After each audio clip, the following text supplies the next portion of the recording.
Hi there. So to talk through what these numbers are and how I read them, um, I'm actually going to open it in either Google Sheets or Microsoft, whatever tool you prefer. You could either download or open. So I did open with Google Sheets, and I'm actually going to make a copy.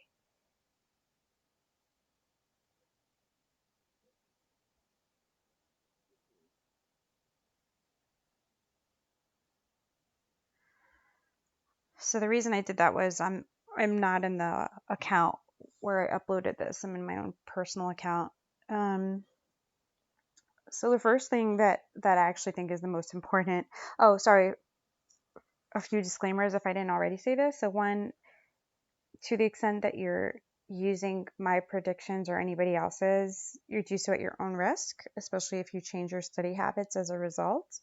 That's your own personal choice. And again, I actually do not recommend it for this exam. Um, so first column is here is the prediction. So I just took the two that I've seen other people post. I think that's what I had for February as well. Yeah, those are the two organizations that appear to give predictions. So just plugging those in first, and like you already see that there's somewhere they overlap and somewhere there's gaps. Another thing too, I know I've heard people say this, is that like, look, they're predicting 90% of the topics, so they have like an 80% chance of being right, which I think is true. But and again, I probably got lucky for February, so and then the other thing to point out too is I am not a data analytics expert whatsoever. I do not work with data in this way at all. Um, it's just I just kind of looked at numbers in a way that made sense to me. Okay. So I left these three columns in, but I'm actually going to hide at least these two. I kind of did these last minute a few weeks ago, and I'm not sure how helpful they are. They subtract this number, which is the frequency from the past 6 exams, from the frequency from the past 15, which is the total in this spreadsheet.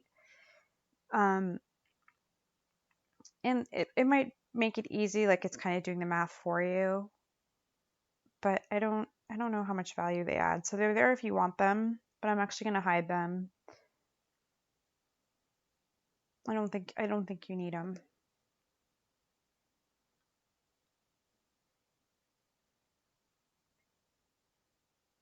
Okay.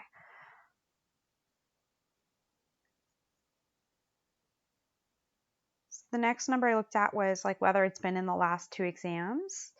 If it hasn't, so there's a few subjects that have not been tested since July 19 or possibly even longer.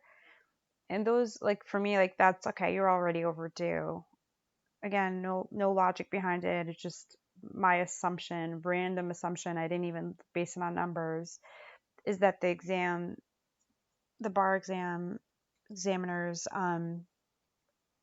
tend to test at least once every 2 or 3 exams. And I mean, just to test that, like let's look at community property. So yeah, like look, it skips 2, but that's kind of the most it ever skips. Wills in succession, same thing. Oh no, here's a year that there was like 3, it skipped 3. And then same with that too. Again, why you can't predict, it's because like look at constitutional law. So it's not every other, like so it wasn't July, it wasn't in February, it was in July, it wasn't in February, but then there were 2 that it was back to back. So this again is like why you can't really predict. What I actually think is more helpful is looking at these percentages. So starting from the left, this is from the Smart Bar Prop frequency charts. I'm about 90% sure that these are available on their website, where they do just like the high level.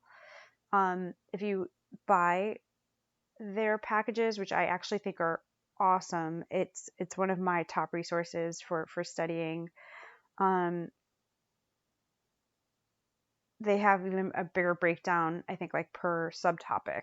So I mean, I've never really used those, but they are within like their outline. So you kind of get to see how frequently a subtopic is tested. Okay, I'm rambling.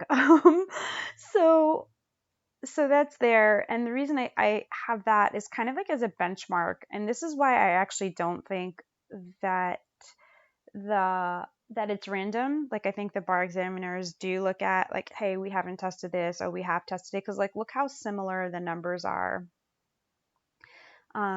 Where business associations contracts, they've been 66%, as has evidence. And for February, I think the numbers were even more similar. So like you'll notice like there's a lot around like 62, and that's kind of where I was looking at. Well, if prediction yes or no, um, does that number change? But because this frequency from Smart Bar Prep, what it's from the past 30 plus exams, it's not helpful because things have changed. So like subjects have been added since then. Um, and yeah, it just didn't make sense to me to look at this number, but it's there as a reference just to show that consistency. And then also, I mean, there is some value in seeing like the fact that like criminal law and criminal procedure, they're not tested as often as contracts and torts. So that's the other thing that's useful about seeing that number. Going back to the October spreadsheet. So yeah, so you'll notice like these numbers are really similar, which means like there definitely is some thought going into it, and something that's a higher number within those. So these that are 66%, yeah, possibly a little less likely to get tested, whereas like common law, it's at 60%, but has been trending. See again, like looking at February, it was trending in that same range of 62 to 65. But again, that doesn't mean anything because like look, evidence was 65 and it was still tested in February. So it was on the high end of that spectrum. Remedies looks like it's tested pretty often. What else? Okay, so that's that one. I've hid those row columns. And then frequency, the past 6 exams. So yeah, like look, there's a lot of like 50%, which again shows that there's some thought put into what subjects are tested each time. I personally do not think it's random. All right. So probably the 3 columns I would look at the most are these, like the frequency past 15 exams versus percentage if yes and percentage if no. So what these 2 columns are you'll notice for October 2020 at this column M, I put in if this subject was tested. So if the subject was tested, professional responsibility will have been tested 94% of the time. If it's not tested, it's 88% of the time. Looking at that compared to the past 38 exams or 39 exams, whatever the number is, from 2001, professional responsibility is tested 97% of the time. So it's more likely that it's yes versus no, looking at that historic data. Same if you're looking at it from the past 15 years, which is what's in this spreadsheet. I'm not sure why this past 6, if this helps, but I think it's just kind of comparing like the past 6 to the past 15. And I don't know, I don't have a reason for that. It just was something that made sense to me to look at. Okay, comma.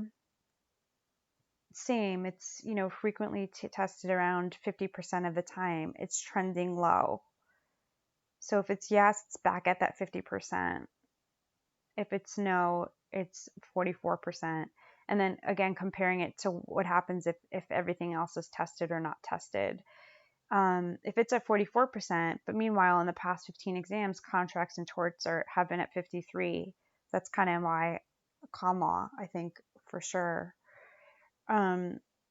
So yeah, that's kind of it. That's just kind of the logic. If you just go down row by row, compare it with probably the past 15 is the most helpful Smart Bar Prep a little bit less helpful, but kind of just shows the trends, and then cross comparing them to each other. So with business associations, comparing if that's a yes or no versus contracts and torts, etc.